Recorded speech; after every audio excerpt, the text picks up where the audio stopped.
নমস্কার। আমরা আজ হাওড়া জেলা হাসপাতালের সামনে বর্তমানে রয়েছি।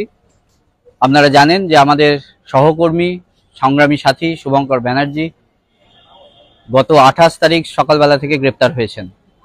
এই গ্রেপ্তার হওয়ার পিছনে কারণ আরজিকর মেডিকেল কলেজ হসপিটালে যে নারকীয় হত্যালীলা আমরা দেখলাম, যেভাবে আমাদের বোন অভয়া ধর্ষিতা হলেন, মৃত্যুবরণ করলেন, মেরে ফেলা হলো তাকে, তার প্রতিবাদে আমরা পথে নেমেছিলাম সেই সমস্ত নরপিশাচদের বিরুদ্ধে, যাদেরকে সঠিকভাবে বিচার পাইয়ে দেওয়ার জন্য আমার বোনটাকে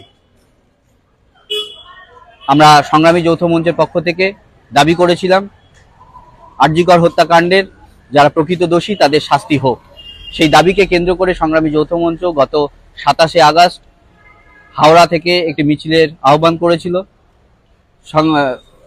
নবান্ন অভিযানকে কেন্দ্র করে, এবং সেই নবান্ন অভিযানে সংগ্রামী সাথী শুভঙ্কর ব্যানার্জি আমাদের সঙ্গে ছিলেন, নেতৃত্বও দিয়েছিলেন, পাশে ছিলেন। আশ্চর্যজনকভাবে আমরা উপলব্ধি করলাম যে সেই মিছিলে ইট বৃষ্টি করা হলো, দুষ্কৃতীদের দ্বারা বিশৃঙ্খলা তৈরি করা হলো, যা ছিল পরিকল্পনা মাফিক। এবং শুভঙ্কর ব্যানার্জি, যিনি এই রাজ্য সরকারি কর্মচারীদের ন্যায্য ডিএর দাবিতে 51 দিন অনশন করেছিলেন, এবং শুভঙ্কর বাবু যেভাবে জীবনযাপন করেন, কারোর পক্ষে, ওই মানুষটার পক্ষে একজন পুলিশের গায়ে হাত তোলা তো দূরে থাক, সাধারণ মানুষ হিসাবে তিনি পরিগণিত, এবং তার চলাফেরা, তার জীবনশৈলী একটু অন্যরকম, আমাদের থেকে একটু আলাদা। তা সেই মানুষটা পুলিশের গায়ে হাত তুলতে পারে, দেশদ্রোহিতার কাজ করতে পারেন, আমরা বিশ্বাস করি না। সেই মানুষটাকে আটক করা হলো এই পুলিশি অত্যাচার, পুলিশের উপরে হামলা করার অভিযোগে তাকে গ্রেপ্তার করা হয়েছে। গ্রেপ্তার করা হয়েছিল 28শে আগস্ট সকালবেলা। সেখান থেকে আজ পর্যন্ত, এই সন্ধ্যা পর্যন্ত শুভঙ্কর ব্যানার্জি নির্জলা উপবাসে রয়েছেন, অনশন চলছে। তার অনশন চলছে তখনই যখন সে পুলিশ কাস্টাডিতে রয়েছে। বর্তমানে তার শারীরিক অবস্থা অবনতি ঘটছে, যার কারণে তাকে গত পরশু রাত থেকেই হাসপাতালে ভর্তি করা হয়েছে, হাওড়া জেলা হাসপাতালে।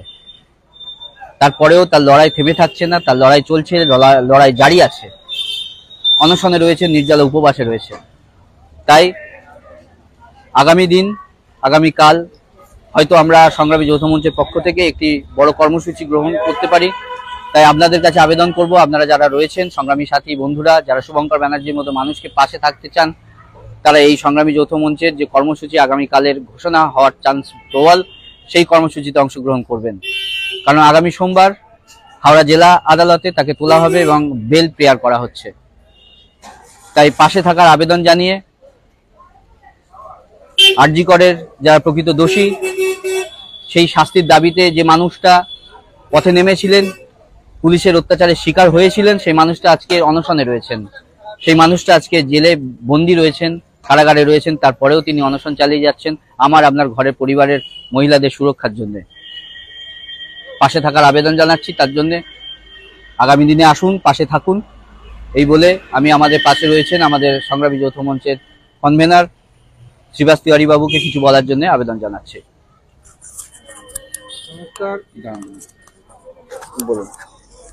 বলুন। পুরোটা আপনারা শুনলেন যে গত 27শে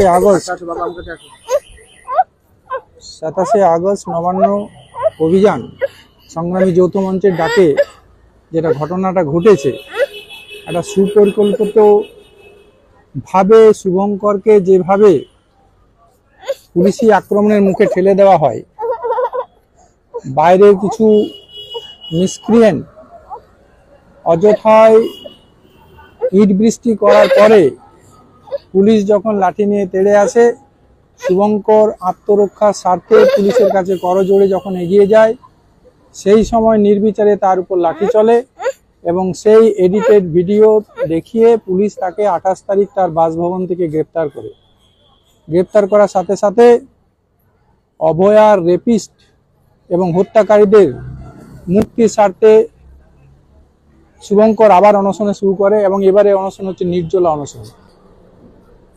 হাসপাতালের মধ্যে কারাগারের হাসপাতাল, মানে কাস্টডি পেশেন্ট হিসেবে ওকে রাখা হয়েছে। সেখানে সে নির্জলা অনশনের মধ্যে রয়েছে। শারীরিক অবস্থা ভয়ঙ্করভাবে ক্ষতিগ্রস্ত, মাথায় পুলিশের লাঠির বাড়ি আছে। সিটি স্ক্যানে ব্যবস্থা করা হয়নি, ডাক্তারের পরামর্শ অনুযায়ী তার সিটি স্ক্যান অবশ্যই করণীয়। এমতাবস্থায় শুভঙ্করের শরীরের কথা মাথায় রেখে